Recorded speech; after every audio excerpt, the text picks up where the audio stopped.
Hello, everyone. Welcome to today's podcast. I'm Trevor Rodriguez, and in today's episode, I will be discussing the relationships between conspiracy theories and American culture. The odds are most people have heard of and can name at least one conspiracy theory off the top of their head. From the John F. Kennedy assassination to Flat Earth theory, Area 51 and the aliens in Roswell, the 9/11 and the government weather control, to chemtrails, the CIA influencing the drug trading and funding wars, to even more recent political figures, as I mentioned earlier, George Bush and his supposed involvement in or knowing about the 9/11 attacks, Barack Obama being born into a Kenyan country and not from America, as well as possibly being a Muslim, as well as the supposed numerous Clinton scandals. The majority of these conspiracy theories have to do with the location and political format of the U.S. government and their agencies, as well as political and economical influential figures. Specifically, today, I will be discussing the basics of what a conspiracy theory is, how these conspiracy theories, and specifically a conspiracy theory dealing with Jeffrey Epstein, and how that relates to fear, political power, the elite hierarchy, and anti-American concepts. So let's get to it. Basically, what is a conspiracy theory? In an article I found, it stated, conspiracy theories evolved functions and psychological mechanisms. Basically, a couple points about what a conspiracy theory is the breaking down firstly into two hypotheses or beliefs. Conspiracy beliefs are a product by a suite of psychological mechanisms for different reasons, and then secondly, conspiracy theories believe that a part of an evolved psychological mechanism specifically aimed at detecting dangerous coalitions.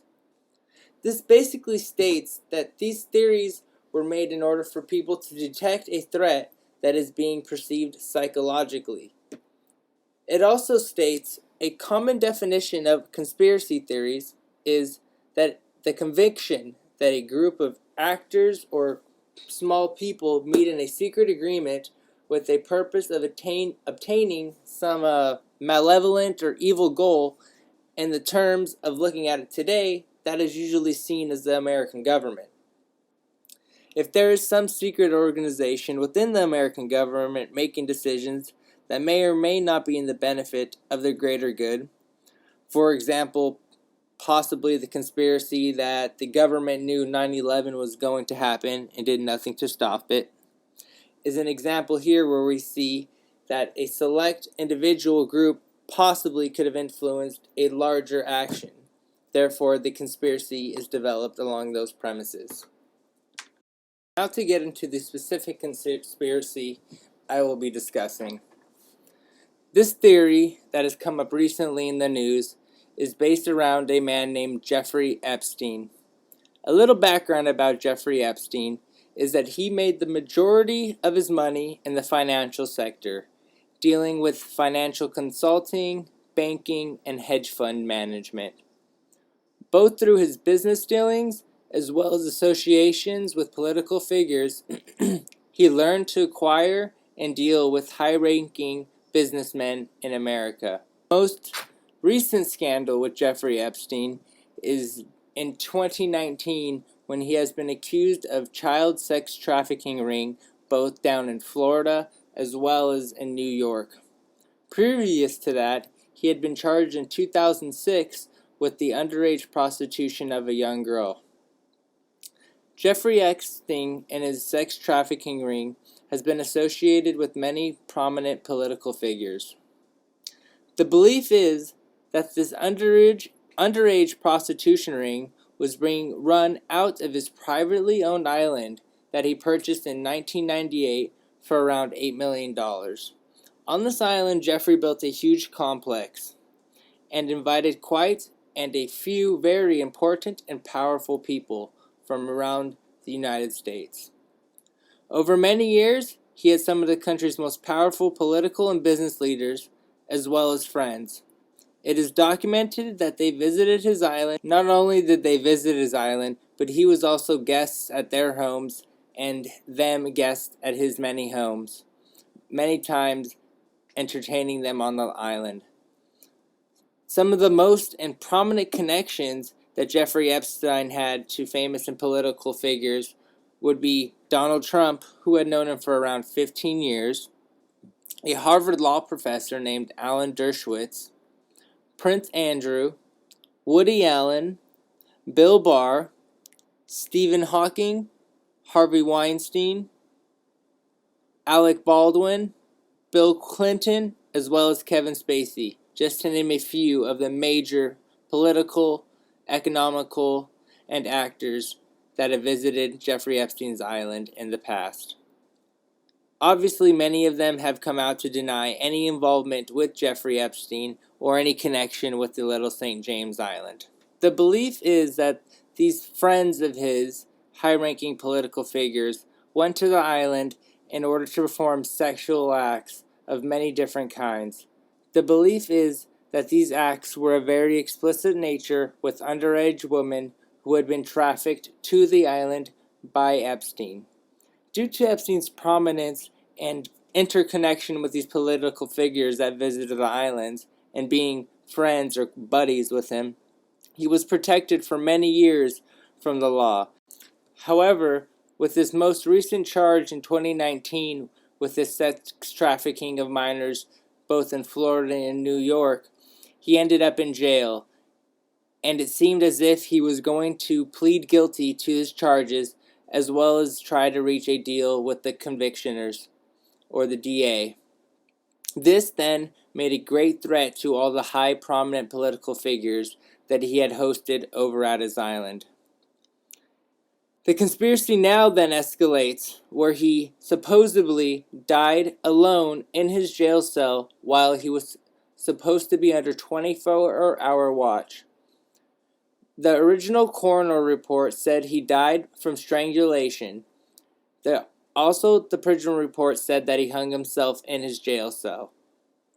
However, most recently, a private family doctor has came out stating that the injuries suffered, especially stating to the fractures around his neck and face, are more consistent with a homicidal strangulation rather than a suicidal strangulation. This points even further to the fact that Epstein was killed, not by committing suicide, but murdered, in order to protect the secrets of the elite class trying to control the society. Along with this new evidence, and the fact that the 24-hour prison security that was supposed to be watching him had a 3-hour lapse, even furthers the conspiracy over his actual death. A main takeaway that is seen through the death of Jeffrey Epstein and his jail cell is that even though someone is in a place funded by the government called prison, where you should be safe or protected, that doesn't necessarily keep you safe. A person can still be under the threat of death by the elite ruling class, and that if you go against the culture of society, especially those with power, and power being in the form of money or political influence, there could be possible consequences. I see this relating to some readings and authors in a few ways. The first way is the search for the true identity and the identity crisis. Also, the loss of faith in oneself or a government or belief or religion. Due to the coming out of these conspiracy theories, government has had an extreme loss in faith. In the book The Fire Next Time by James Baldwin, he relates to this identity crisis. Baldwin describes his religious and identity crisis that he had when he was a young child, struggling with either falling in with the wrong crowd or choosing a better path towards religion. Here, he found himself through religion and found his identity through the belief in a religious society. In the same way, Many people and Americans also find belief and comfort in our government in the form that they are protected and keeping the American public safe, and for the main part, acting in one's best interest. However, with Baldwin, his faith began to crumble with the church as he began to realize that if one that was in the church did not believe the same thing as another person that was outside of the church, that they would ostracize them completely or exclude them from the church. This is also seen with the American government in many forms, one form being the political party and the divide between the social and political classes. When it seems that a person goes against the government or does not believe necessarily in the government, they are then ostracized. While they did not commit actions that are necessarily illegal or wrong, you can see that once the decision is made, that person is then placed into a belief that does not align with the popular culture. This is not necessarily the case with Jeffrey Epstein, as he did commit many crimes. However, once he went against the hierarchical class, the political and economical figures that he had been catering for many years in illicit, illegal behaviors, and they realized that his testifying would possibly jeopardize their status, he was then excluded and murdered. The same way the church excludes a non-believer, they then excluded Jeffrey Epstein by murdering him in order to protect themselves. The way that this also relates is the cultural relationship with the anti-American culture that is discussed by Neil Campbell in the American Cultural Studies Reader. This relates directly to the mistrust that these conspiracy theories bring about in the American government. Campbell brings up the topic about Michael Moore's film Fahrenheit 9/11, where he discussed the war on terror through a documentary showing a different view that confronted false truths and manipulation of evidence by the Bush administration in order to support the decision of taking action against the Middle East. This brings up a huge dichotomy in the view of American people. There's one viewpoint that the government is pursuing our freedom and the implementation of a policy for protection, versus the other point of view that the policy is actually seen as an invasive form of control and that the government is not acting in our best interest, but in the best interest of the political figures and conspiracy or hierarchical class that is running the government, the shadow government, as some people call it. This then shows that the people are not necessarily representative of the government. So what does it really matter that there's conspiracy theories and they may or may not be true? The main point is that the fact that there are these conspiracy theories causes a huge discrepancy in what the American public should see or believe. When you see different things coming out in the media through various news sources, the main media channels like Fox, ABC, and NBC, and then you see other sources through YouTube stating a completely different point of view, the rhetoric is then forced upon the American viewer to decide what is the correct truth. While this may seem a difficult option, it's not necessarily one that the American should have to deal with. The fact that conspiracy theories are also true at some points in time then furthers the importance of what a conspiracy theory means.